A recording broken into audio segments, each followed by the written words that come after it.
Hello Honey's, நான் உங்கள் woodland angel. சாம்பலானாலும் காதல் செய்வேன் அப்படின்ற சீரீஸோட அடுத்த பார்ட் தான் இப்போ நம்ம பார்க்க போகிறோம். நாம் போன பார்ட்டில் அவங்க ரெண்டு பேரும் தியானம் செஞ்சிட்ருக்கிறத பார்த்தோமா. இந்த பார்ட்டில் அந்த அந்த ஹீரோவும் ஹீரோயினும் தியானம் செஞ்சிட்ருக்கும்போது ஒருத்தர் கொண்டு வந்து லெட்டர் கொடுக்குறாரு. இந்த மாதிரி 9 லூமினஸ்லேருந்து உங்களுக்கு ஒரு லெட்டர் வந்திருக்கு அப்படின்னு சொல்லிட்டு. அப்போ இவங்களும் ஹீரோ வாங்கி படிக்கிறாரு. படித்து பார்த்துட்டு அவர் சிரிக்கிறாரு. அதை பார்த்தோன்னே ஹீரோயின் பார்த்துட்டு ஏன் இவன் சிரிக்கிறான் அப்படின்னு சொல்லி பார்க்குறாங்க. பார்த்தா அந்த லெட்டரை திரும்ப ஹீரோயின்கிட்டே கொடுத்து பாடி அப்படிங்கிறாரு.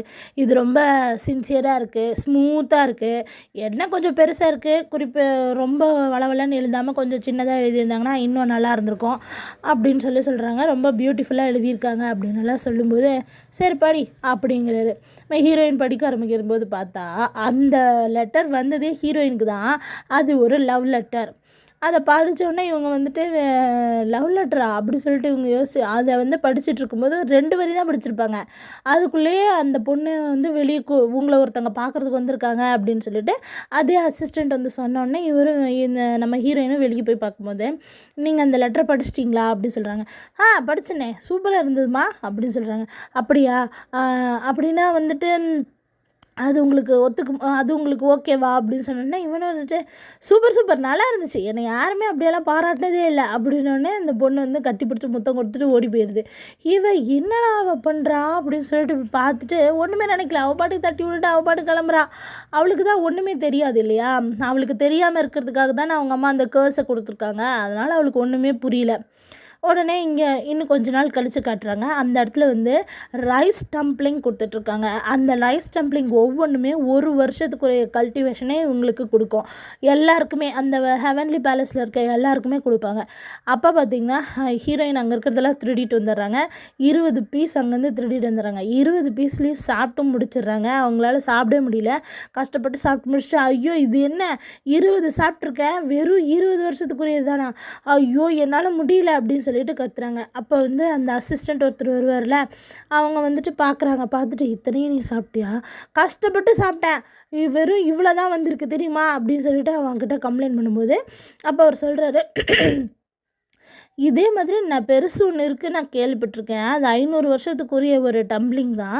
அந்த டம்ப்ளிங் நம்மளுடைய ஹீரோ கிட்ட தான் கேட்கணும் அப்படின்னு சொல்கிறாங்க. ஹீரோ சாப்பிட்ருக்கானா அதை அப்படின்னு. அவர் சாப்பிடுவாரா என்னன்னு எனக்கு தெரியாது, ஆனால் அப்படி ஒன்று இருக்குன்னு வேணால் நான் கேள்விப்பட்டிருக்கேன் அப்படின்னு சொல்லிட்டு அவர் சொல்ல வர்றதுக்குள்ளே இவர் திபுதிபுன்னு ஹீரோவை பார்க்குறதுக்காக ஓடி வரா.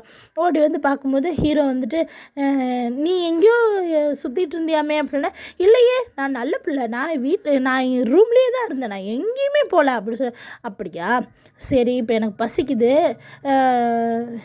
நான் உனக்கு இங்கு தேய்ச்சி கொடுக்கட்டுமா அப்படி சொல்கிறேன். நான் எழுதலைம்மா, இன்னைக்கு படிக்கிறேன் அப்படின்னு சொல்கிறாரு. உடனே சரி படிக்கிறியா, அப்போ நான் உனக்கு ஏதாவது உதவி செய்யட்டுமா, சரி எனக்கு பசிக்குது, நான் அந்த டம்ப்ளிங் சாப்பிட்டுமா அப்படின்னு சொல்லிட்டு இப்படி எழுந்திரிக்கிறான். உடனேட்டு அச்சோ இது மனுஷங்க உலகத்தில் செய்யுதுன்னா டேஸ்ட்டே நல்லாப்பா, ரொம்ப ரொம்ப சாஃப்டாக இருக்குது, ரொம்ப ஸ்டிக்கியாக இருக்குது, நல்லா இல்லை அப்படி சொல்கிறான். ஓ அப்படியா, சரி நீ இப்போ சொன்னோன்னே தான் எனக்கு ரொம்ப க்யூரியாசிட்டி இருக்குது, நான் சாப்பிட போகிறேன் அப்படின்னா டக்குன்னு கையிலேருந்து அதை பிடுங்கிட்டு உனக்கு ஃப்ளவர் கேக் தானே ரொம்ப பிடிக்கும், நான் போய் அதை செஞ்சுட்டு வரேன், இதை நீ சாப்பிடாதேன்னு தூக்கிட்டு ஓடிடுறான். ஓடி போய் அங்கே ஒரு மரம் இருக்கும்ல, ஹீரோவோட பேலஸ்குள்ளே ஒரு தண்ணிக்கு நடுவில் ஒரு மரம் இருக்கும். அந்த மரத்துக்கிட்ட போய் உட்காந்து அதை சாப்பிட ஆரம்பிக்கிறா. அதில் 500 இயர்ஸ்க்குரிய ஒரு கல்டிவேஷன் அங்கே இருக்கும். அவங்க சாப்பிட்டோன்னா அவங்க பவர் திரும்ப வருது. அதை பார்த்துட்டு அவங்க இவனுக்கு தான் கேக் பிடிக்காது, நம்ம எதாவது செஞ்சு கொடுக்கணும் அப்படின்னு சொல்லிட்டு யோசிச்சுட்ருப்போம். ஹீரோ எனக்கு பசிக்குதுன்னு சொன்னேன், என்ன பண்ணிகிட்ருக்க அப்படின்னு அந்த இடத்துல கேட்கும்போது உனக்காக நான் ஒரு கிஃப்ட் வச்சுருக்கேன்னு சொல்லிட்டு அந்த பூக்களையெல்லாம் அவங்க பூக்க வைக்கிறாங்க. அதை பூக்க வைக்கிறத பார்த்தோன்னே என்னது இது அப்படின்றாரு. அந்த மரம் வெறும் செடியும் இலையும் மட்டும்தான் இருக்கும். அதுதான் அந்த ஃப்ளாராவால் அப்படி ஆயிடுச்சு இல்லையா, அதனால். ஓ அப்படியா, சரி இது என்ன பூ அப்படின்னா, இது நீ ஒரு ஃபீனிக்ஸ் பறவை இல்லையா, அதனால தான் உன்னோட இடத்துல ஃபீனிக்ஸ் பூக்களை பூக்க வச்சுருக்கேன் அப்படின்னு சொல்கிறாங்க. உடனே இவன் வா இப்போ வருஷத்துக்கு 2 தடவை பூக்கும் அப்படின்னு, வா அப்படி இது உனக்கு எப்போவுமே இப்போ இந்த மாதிரியெல்லாம் பிடிக்காதுன்னு அவர் சொன்னார், நீ எப்போவும் உண்மையான விஷயங்களை தான் விரும்புவேன்னு. ஓ சரி அப்படின்றாங்க. உடனே பொழுது விடிஞ்சிருது. ஹெவன்லி பேலஸை கட்டுறாங்க. அடுத்த நாள் காலையில் எல்லோரும் உட்காந்து பேசிகிட்டு இருக்கும்போது திடீர்னு உங்களை பார்க்குறதுக்கு நிறைய பேர் வராங்க அப்படின்னு சொல்கிறாங்க. அதாவது இளவரசர் வந்து தன்னுடைய அரசாங்க வேலைகளை செஞ்சுட்டு இருக்கும்போது ஹீரோயின் பக்கத்தில் நிற்கிறாங்க. அந்த டைமில் தான் இது நடக்குது. பார்க்குறதுக்கு யாரோ குரூப்பாக வராங்க அப்படின்னோடனே யார் அப்படின்னு சொல்லி கேட்குறாங்க. உங்களை பொண்ணு கேட்க வந்திருக்கோம் அப்படின்னு சொல்லிட்டு இளவரசரை பார்த்து சொன்னோன்னா அவர் ஷாக் ஆகிறாரு. என்னது என்னைவா அப்படின்னு சொல்லிட்டு அப்புறம் பார்த்தா பக்கத்தில் இருக்க பொண்ணு சொல்லுது உங்களை இல்லை ஹீரோயின் அப்படின்னு.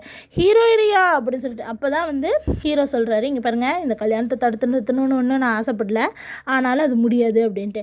அப்போ அந்த பேர்ட் குயின் இருக்காங்களே அது வந்துட்டு சொல்கிறாங்க, ஏன் அப்படி சொல்கிறீங்க, உனக்கு அந்த பொண்ணை பிடிச்சிருக்கா இல்லையா அப்படின்னு. ஆமான்னு தலையாட்டுறாங்க, இல்லைன்னு தலையாட்டுறாங்க.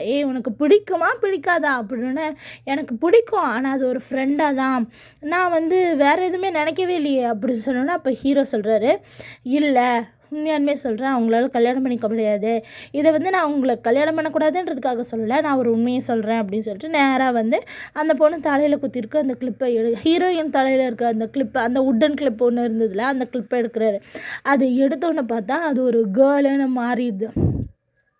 அப்போ தான் அவர் சொல்கிறாரு, இவங்க ஆக்சுவலி ஒரு கேர்ள் தான், நான் தான் வந்துட்டு இவங்கள ஒரு பாயாக இந்த ஹேர் கிளிப்பில் வந்து ஒரு மேஜிக் போட்டு வச்சுருந்தேன், அதனால தான் அவங்க வந்து இப்படி ஆகிட்டாங்க, அது ஒரு ஸ்பெல்லு, அதை பார்த்துட்டு தான் இவங்களாம் இப்படி நினச்சிட்டாங்க, மன்னிச்சிருங்க.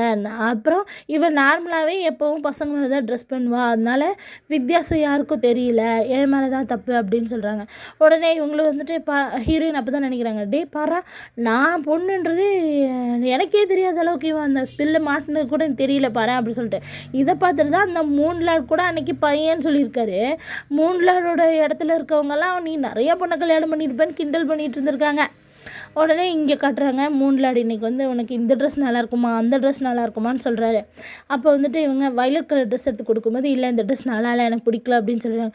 ஐயோ இந்த ட்ரெஸ் எவ்வளோ அழகான ட்ரெஸ் இவ பிடிக்கலன்னு சொல்லிட்டாலே அப்படின்னு சொல்லி, சரி உனக்கு இது பிடிக்குதா அப்படின்னு சொன்னோன்னே சரி நல்லாயிருக்கு நான் போட்டுக்கிறேன் அப்படின்னு சொல்லிட்டு போட்டு அப்படியே சுற்றி வராங்க பாருங்கள். அதை பார்த்த உடனே மூன்லாடுக்கு அவங்க ஃப்ளாரா இம்மோட்டல் இருந்தாங்க பாருங்கள், அவங்க ஞாபகம் வந்துடுது.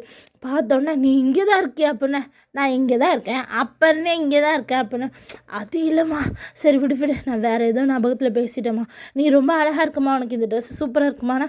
ஆமாம் நான் எப்போவுமே இந்த ட்ரெஸ் போட்டால் அழகாக தான் இருப்பேன் அப்படின்னு. இந்த ட்ரெஸ்ஸை நீ எப்போவும் போட்டிருந்தீங்கன்னா தான், இந்த மாதிரி அழகான ட்ரெஸ் போட்டிருந்தீங்கன்னா தான் ஹீரோ கூட ரொம்ப பிடிக்கும், அவன் சீக்கிரமாக அவங்க கூட கல்டிவேஷன் பண்ணுறதுக்கு ரெடி ஆகுவான் அப்படின்னு சொல்கிறாங்க. உடனே இருந்துட்டு இவங்களும் சரி நான் நீங்கள் சொல்கிறதே செய்கிறேன் அப்படின்னு சொல்லிட்டு அந்த ஒரு கார்டன் இருக்குல்ல ஹெவன்லி பேலஸில், அந்த கார்டனில் அவங்க வரும்போது ஆல்ரெடி ஹீரோவும் அந்த பேர்ட் குயினும் பேசிகிட்டு இருக்காங்க. அப்படி பேசிட்டு வந்துட்டு இருக்கும்போது ஹீரோயின் கரெக்டாக வராங்க. அப்படி வரும்போது அங்கே இருக்க பூக்களை எல்லாம் தொடும்போது அந்த பூக்கள் எல்லாம் ஒரிஜினல் பூக்களாக மாறிக்கிட்டு இருக்கிறத நம்மளுக்கு காட்டுறாங்க. ஏன்னா இவங்களுக்கு தான் இப்போ கல்டிவேஷன்ஸ் இயர்ஸ் வந்து அதிகமாகிடுச்சு இல்லையா, அதனால இந்த பொண்ணு அழகாக வந்துக்கிட்டு இருக்கும்போது அப்போ அந்த பேர்ட் குயின் கேட்குறாங்க, இந்த இடத்துல நீ நிறைய பேருக்கு உதவி செஞ்சுருக்க, நிறைய நாள் இங்கே வேலை செஞ்சிட்ருக்க, திடீர்னு என்ன இவ்வளோ போல்டாக ட்ரெஸ் பண்ணிட்டு வர அப்படின்னு சொல்லிட்டு சொல்கிறாங்க. அப்புறம் அதை பார்த்தோன்னே ஆமாம் ஓ அப்படியா, நான் அட்ராக்டிவாக போல்டாக ட்ரெஸ் பண்ணிட்டு வரேன்னா, ஓ நம்ம 2 பேருக்கும் அப்போ ஒரே சேம் தாட்டு தாங்க, நானும் அதே மாதிரி தானே ட்ரெஸ் பண்ணியிருக்கேன், நீங்களும் அதே மாதிரி தான் ட்ரெஸ் பண்ணியிருக்கீங்க அப்படி சொல்கிறா. உடனே வந்துட்டு இவ இப்படி பார்த்தோன்னே எனக்குமே இந்த ட்ரெஸ் பிடிக்கலங்க, பறவை கூட்டங்களில் கூட இந்த சிகப்பு கலர் ட்ரெஸ்ஸு சகப்பு கலரும் வெள்ளை கலருமா இருக்க ஒரு சிக்கன் ஒன்று இருக்குமே அப்படின்னு சொல்லிட்டு ஒரு பறவையோட பேர் சொல்லிவிட்டு, எனக்கு இந்த பறவையை பிடிக்கவே பிடிக்காதுங்க, ஒரு அழகான கிரேப் ஃபேரியை பிடிச்சிட்டு வந்து ஒரு முட்டாளான ஒரு பறவை மாதிரி மாற்றி வச்சிட்டாங்க அப்படின்னு அந்த பேர்ட் ஃபேரி வந்து கோவப்படுறாங்க. உடனே ஹீரோ நடுவில் புந்து, ஏம்மா எனக்கு வேலைக்குது, நான் இவளை கூட்டிகிட்டு நான் கிளம்புறேன் அப்படின்னு. உடனே அவள் வந்துட்டு இப்படி பார்த்துட்டு அமைதியாக நின்றுட்டே இருக்கா ஹீரோயினும் பேர்ட் குயினும். உடனே வந்துட்டு நான் கிளம்புறேன் அப்படின்னு சொல்லிட்டு இப்படி போகும்போது, அசிஸ்டண்ட் நீ இல்லாமல் நான் போய் என்ன பண்ணுறது வா அப்படின்னா உடனே இவ்வளோ வரா. ஹீரோயின் வரும்போது கேட்குறாங்க, ஏன் ஹீரோ அவங்க வந்து கோவமாக இருக்காங்கன்னு. நீ சொன்ன பார்த்தியா ஒரு பறவை, அந்த பறவை அவங்களோட கசின், இவங்களும் அவங்களோட ஜென்ரேஷனை சேர்ந்தவங்க தான், நீ இப்படி பேசுவேன்னு நான் நினச்சி கூட பார்க்கலன்னா, ஐயோ சே அப்படின்னு சொல்லிட்டு இவங்க யோசிச்சுட்டு வராங்க. அங்கே வந்தோடனே ஹீரோயின் படுத்து தூங்கிட்டு இருக்காங்க. அப்போ அசிஸ்டண்ட் பார்க்குறாங்க, மூக்குலேருந்து ரத்தமே வந்துருச்சு. அப்போ அவர் கேட்குறாரு, ஏன் அப்போ வந்து அவர் இந்த பக்கம் திரும்பிக்கிறாரு. உடனே ஹீரோயின் எழுந்திரிச்சு வந்து, என்னாச்சு உனக்கு அப்படின்னு சொல்லி கேட்குறாங்க. நீ என்னை வந்து ரொம்ப அட்ராக்டிவாக நடந்துக்கிற அப்படின்னு சொன்னேன். இது நார்மல் தான், அதான் நார்மல் தான், நார்மல் தான் அப்படின்னா, என்ன நீ ரொம்ப அசிங்கமாக பேசுகிற அப்படின்னு சொல்கிறேன். ஃப்ரூட்ஸு ஃப்ளவர்ஸ் எல்லாம் தேனீக்களை அட்ராக்ட் பண்ணுறதுக்காக எப்போவுமே அட்ராக்டிவாக இருக்கிறது நார்மல் தான். அப்போ தானே பூக்களில் வந்து மகரந்த சேர்க்கை நடந்து பூக்களில் வந்து பழங்கள் பழுக்கும் அப்படின்னு சொன்னோன்னே, அது இல்லை, உன்னோட வந்து ஃப்யூச்சர் நீ உன்னோட அமைப்பே வந்து என்னை அட்ராக்ட் பண்ணுது அப்படின்னு சொல்லிட்டு இவங்க 2 பேர் பேசிகிட்டு இருக்கும்போது ஹீரோ வராரு. ஹீரோ வந்து பார்த்துட்டு, என்ன நடக்குதுங்க அப்படின்னு சொன்னோன்னே, இப்படி அந்த அசிஸ்டன்ட் திரும்பி பார்த்தோன்னா மூக்கெல்லாம் ஒரே மூஞ்செல்லாம் ரத்தமாக இருக்குது. உன்னை எவனா இப்படி அடித்ததே அப்படின்னு சொல்லி கேட்டோன்னே ஹீரோயின் சொல்கிறாங்க, நான் இல்லை அப்படின்ட்டு. அப்போ ஹீரோ சொல்கிறாரு, அந்த அசிஸ்டன்ட் சொல்கிறாரு, இல்லைங்க என் உடம்பு கொஞ்சம் சூடாயிடுச்சு, ரொம்ப ஹீட்டாக இருக்கலாம், அதனால தான். சரி, ஹீரோயின் ஒரு தடவை பார்த்துட்டு அசிஸ்டண்ட்டையும் பார்த்துட்டு, போய் நீ இன்னைக்கு லீவ் எடுத்துக்கோ, போயிட்டு ரெஸ்ட் எடுத்து உடம்பு கூல் பண்ணிட்டு அப்புறமா வா அப்படின்னு சொல்லி அனுப்பிச்சுட்டு. இந்த மாதிரி ஒரு லவ்வாக இருக்க ஒரு ஒப்பேரா அப்படின்னா ஒரு நாடகம் மாதிரி போடுறாங்க. நான் அதை பார்க்க போகிறேன் அப்படின்றாங்க. உடனே சரி போயிட்டு வாங்க, சரி நானும் வரேன், எனக்கு இதெல்லாம் பிடிக்கும் அப்படின்னு ஹீரோயின் சொல்கிறாங்க. ஹீரோ நினச்சிக்கிறாரு, மற்ற ஃபேரிஸ் முன்னாடி நாம் போகிறத வந்து இந்த பொண்ணு வந்து தன்னை விட்டு பிரியறதுக்கே மனசு வராமல் இப்படி சொல்கிறான்னு நினச்சிக்கிறாங்க. ஆனால் ஹீரோயின் வந்துட்டு என்ன நினைக்கிறாங்கன்னா, இவனையெல்லாம் தனியாக விட முடியாது, இவன் கூடவே இருந்தால் தான் நம்ம கல்டிவேஷனுக்கு வந்து அவன் தயாராகுவான் அப்படின்னு நினச்சிக்கிறாங்க. உடனே வந்துட்டு அங்கே நிறைய பொண்ணுங்கள்லாம் இருப்பாங்க, நீ மட்டும் தனியாக போகாத, நானும் கூட வரேன் அப்படின்னா இவங்க வந்து ஜலஸ் ஆகுறாங்கன்னு ஹீரோ நினச்சிக்கிறாரு. ஆனால் ஹீரோயினை இவங்ககிட்ட இருந்தாலும் இவனை காப்பாற்றணும், அப்போ தான் கல்டிவேஷன் ஃபுல்லாக எனக்கே கிடைக்கும் அப்படின்னு யோசிக்கிறாங்க. இவங்க 2 பேரும் இப்படி வந்தோடனே உடனே இவர் என்ன நினைக்கிறேன்னா, தன்னுடைய ட்ரெஷரை அவளுக்கு காட்டணும்னு நினைக்கிறாங்க ஹீரோயினுக்கு. அப்படியே ட்ரெஷரை காட்டுறேன்னா இவரோட ட்ரெஷர் என்ன, இவரே ஒரு வார் காட் இல்லையா, வார். அப்போ வாரில் போட்ட சண்டையில் போட்டு செத்து போன அரக்கர்களெல்லாம் அங்கே ஒரு பெட்டியில் போட்டு வச்சுருக்காரு, அதை காட்டுறாரு. அதை பார்த்தோன்னா ஐயோ இவன் நம்மளை மறைமுகமாக பயமுறுத்துறான்ப்பா, இந்த இடத்துல நம்ம மண்டையும் ஒரு நாள் கொண்டு வைக்க போகிறோம் அப்படின்னு சொல்லிட்டு நினச்சி பார்க்குறாங்க. அவங்களுக்கு பயமாயிருது. ஆனால் ஹீரோ வந்து இந்த ரியாக்ஷனை பார்த்து, இவ செம்ம ஷாக் ஆகிட்டா, இவளுக்கு வந்து ஆச்சரியமாக தான் இருக்குது, அதனால் இவளை வந்து நம்ம இம்ப்ரெஸ் பண்ணிட்டோன்னு நினச்சி சந்தோஷப்படுறாங்க. ஆனால் ஹீரோயின் செம்மையாக பயந்துட்டாங்க, கோவப்பட்டாங்க. அப்புறம் சரின்னு சொல்லிட்டு அங்கேருந்து வந்து இதெல்லாம் மூன்லாட்கிட்ட சொல்லிகிட்டு இருக்காங்க. நீ ரொம்ப அழகாயிட்டப்பா, உன் மேக்கப்லேயும் நிறைய இம்ப்ரூவ்மெண்ட் தெரியுதுப்பானா, இதைப்பா நீங்கள் இப்படி சொல்கிறீங்க, ஆனால் அவன் ரொம்ப அரகண்ட்டாக நடந்துக்கிறான், அவன் எனக்கெல்லாம் கல்டிவேஷனுக்கு உதவி செய்ய மாட்டான் அப்படின்னு பேசிக்கிறாங்க. இதுக்கெல்லாம் காரணம் அந்த வந்து ஃப்ளாரா லேண்டு தான்ப்பா அப்படின்னோடனே, ஏன் அப்படின்னா இந்த ஃப்ளவர் பேர்ட்ஸ் இருக்காங்களே அவங்க ஒழுங்காகவே வந்து பறவைகளெல்லாம் சாப்பிட கொடுக்க மாட்டேங்கிறாங்க, சிக்கன் சைஸே வெறும் புறா சைஸ் தான் இருக்குது அப்படின்னு சொல்லிட்டு கிண்டல் பண்ணுறாரு. அப்படி பண்ணும்போது திட்டும்போதும் அதுக்கு வந்து ஹீரோயின் சொல்கிறாங்க, இல்லை என்ன சொல்கிறீங்க எனக்கு புரியல அப்படின்னு சொன்னோன்னே, நமக்கு ஃபுட்டெல்லாம் இவங்க தான் கொடுக்குறாங்கன்னு இவர் சொல்ல வரும்போது நம்மளுக்கு அரசவையை கட்டுறாங்க. அரசவையில் ஹீரோவோட அம்மாவும் பேர்ட் குயினும் பேசிகிட்டு இருக்காங்க. ஹீரோவோட அம்மா கேட்குறாங்க, என்ன சொல்கிற நீ, இப்படி நடக்குது, இத்தனை நாளாக நடந்துட்டுருக்கு, நீ என்கிட்ட சொல்லவே இல்லை அப்படின்னோடனே பேர்ட் குயின் சொல்கிறாங்க, இல்லை இது வந்து அங்கே இருக்கிற ஒரு ஃப்ளவர் ஃபேரியை ஏதோ ஒரு பறவை தூக்கிட்டு போயிடுச்சுன்னு சொல்லிட்டு இந்த ஃப்ளவர் லேண்டில் இருக்கவங்க யாருமே எங்களுக்கு சாப்பாடு கொடுக்க மாட்டேங்கிறாங்க, ஒழுங்காக எங்களால் சாப்பாடு கொடுக்க முடியாதனால நாங்கள் உங்களுக்கு வந்து ஃபுட்டை வந்து கரெக்டான டைமுக்கு கொடுக்க முடியல, ஒழுங்காக ஹெல்த்தியாக கொடுக்க முடியல, தயவு செஞ்சு எங்களை மன்னிச்சிடுங்க அப்படின்னு சொல்லிட்டு அங்கே நடந்ததை சொல்லிக்கிட்டு இருக்காங்க. அன்றைக்கி சண்டை போடும்போது நடந்துச்சுல அந்த விஷயத்தெல்லாம் சுருக்கமாக இவங்க சொல்லிக்கிட்டு இருக்காங்க. இங்கே இவர் விளக்கமாக சொல்கிறாரு, இதனால தான் எங்களுக்கு சாப்பாடு இல்லை, இவங்க ஒழுங்காக கொடுக்க மாட்டேன்ட்டாங்கன்னு இவங்க பேசிகிட்டு இருக்கும்போது கேரட் ஃபேரி திடீர்னு வந்து இவங்க 2 பேருக்கும் நடுவில் நிற்கிறாரு. யாருக்காகவும் மூன்லாடுக்கும் நம்ம ஹீரோயினுக்கும் நடுவில் வந்து நிற்கிறாரு. நின்றுட்டு இவங்கெல்லாம் பாருங்கள் என்னை துரத்த பார்க்குறாங்க அப்படின்னு சொல்லும்போது உடனே நம்ம மூன்லாடு, இத்தனை வருஷம் கழிச்சு இன்றைக்கி தான் உனக்கு என் ஞாபகம் வந்துச்சா அப்படின்னு சொல்லி கேட்குறாரு கேரட் ஃபேரியை பார்த்துட்டு. அப்போ அவங்க சொல்கிறாங்க, இன்றைக்கி தான்ப்பா நான் இந்த பக்கம் வந்தேன், ஏன் வந்தேன் தெரியுமா, என்னை ஃப்ளவர் லேண்ட்லேருந்து துரத்தி விட்டாங்கப்பா, நான் பயந்துட்டு இங்கே ஓடி வந்துட்டேன் அப்படின்னு.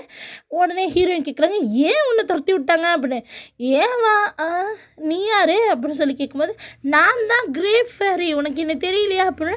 அப்படியா, நீயா, உன்னால தான் எல்லா பிரச்சனையும் வந்துச்சு, நீ காணோன்னு சொன்னோன்னா உன்னை நான் ஒழுங்காக பாதுகாக்கலன்னு சொல்லிட்டு என் தோலையே உரிக்கிறேன்னு சொல்லிட்டு எல்லாரையும் பிடிக்க வச்சுட்டாங்க. அதுக்கப்புறம் ரேபிட்டோட இடத்துல என்னை தூக்கி போடுறேன்னு சொல்லிட்டு எப்படி என்னை மிரட்டினாங்க தெரியுமா, அங்கே இருந்தால் நான் தப்பிச்சு ஓடி வந்திருக்கேன் அப்படின்னு சொல்லிட்டு உடனே கிளம்பு நம்ம இப்போவே போகிறோம் கிளம்பு அப்படின்னு சொல்லிட்டு கத்துறாரு. உடனே இவங்களும் வந்துட்டு இல்லை நான் வரல அப்படின்னு எவ்வளோ பேசி பார்க்குறாங்க. ஆனால் நீ வந்தே தான் ஆகணுங்கிறாங்க.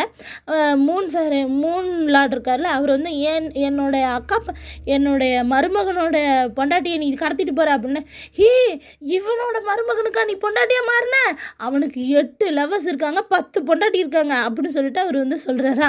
அப்போ அதை பார்த்தோன்னே நான் எதுவும் பண்ணல அப்படின்னோடனே சரி பரவாயில்ல, அப்போ நீ எதுவும் பண்ணலன்னா வா கிளம்பலாம் அப்படின்னு சொல்லிட்டு இவங்க வாசப்படிக்கு வரவும் அன்னைக்கு கனவுல நம்மளுக்கு ஒரு ஈகிள் மாதிரி ஒன்று காமிச்சாங்க இல்லைங்களா, அது அப்படியே நேராக பறந்து வருது. அந்த அனிமல் தான் ஹீரோயினோட ஃப்ரெண்டையும் கொலை பண்ணுச்சு. அந்த அனிமல் இன்றைக்கி வந்து ஹீரோயினை தாக்க வரும்போது நம்ம செகண்ட் ஹீரோ இவங்கெல்லாம் வா உள்ளே போயிடலான்னு சொல்கிறாங்க. ஆனால் ஹீரோயின் வந்து நான் பழி வாங்குவேன்னு சொல்லிட்டு தாக்க வரும்போது அந்த அனிமல் வந்து நம்மளோட ஹீரோயினை தாக்கிடுது. ஆனால் நம்மளுடைய நைட் இம்மோர்டல் வந்து இதை வந்து காப்பாற்றி சண்டை போட்டுட்ருக்கும்போது அவராலையும் அதை தாக்கு பிடிக்க முடியல. அப்போ எங்கேருந்தோ ஒரு நெருப்பு அம்பு வருது, அந்த வில்லனை தாக்குது. பார்த்தா நம்ம ஹீரோ. இவங்க 3 பேரும் சண்டை போடும்போது ஒரு கிரிட்டிக்கலான சுச்சுவேஷனில் நம்ம ஹீரோயின் வந்து எகிரி குதிச்சு அவனோட கத்தியை எடுத்து அவனோட ஷோல்டரில் உட்காந்து நெஞ்சிலேயே இறக்கிறாங்க. அப்படி இருந்தும் அவன் நிறைய எனர்ஜியை வெளியிட்டு ஹீரோயின் நைட்டு லார்டு எல்லாத்தையுமே கீழே தள்ளிவிட்டுறாங்க. அந்த சமயத்தில் இவங்களெல்லாம் தாக்கலான்னு அவன் வரும்போது, ஹீரோயினை தாக்கலான்னு வரும்போது ஹீரோ அதை தடுக்க வருவார் பாருங்க. ஹீரோவை முதுகுலேயே ஒரு அடித்து தூக்கி விசிறிடுவான். அப்புறம் ஹீரோயினை அவனை தள்ளி விட்டுட்டு ஹீரோயினை தாக்க வரும்போது அந்த சமயம் பார்த்து ஒரு பெரிய பவர் வந்து அவங்கள தாக்குது. என்ன பவர்னு அங்கே காட்டுறாங்க. பார்த்தா ஹீரோவோட அப்பா. அவர்கிட்ட இருக்கிறது வந்து இல்லை, அதுக்கு முன்னாடியே இவர் ஒரு ப்ரொடக்ஷனை அவங்க மேலே போடுறாங்க. இவங்கெல்லாம் காப்பாற்றிட்டு இருக்கும்போது ஒரு பெரிய ஒரு பால் மாதிரி ஃபயர் பால் வந்து தாக்குது அந்த வில்லனை. அப்போ அந்த வில்லனை தாக்கும்போது அது யாருன்னு பார்த்தீங்கன்னா நம்மளோட ஹீரோவோட அப்பா. அவர்கிட்ட இருக்கிறது வந்து ட்வின் ட்ராகன். அவங்க 2 பேர் அவர் தாக்குதல் நடத்தினோன்னே இதோட இந்த எபிசோட் முடியுது. நீங்கள் இதே மாதிரி என்னோடய வீடியோஸை அடிக்கடி பார்க்கணுன்னா எனக்கு சப்ஸ்கிரைப் பண்ணுங்கள்.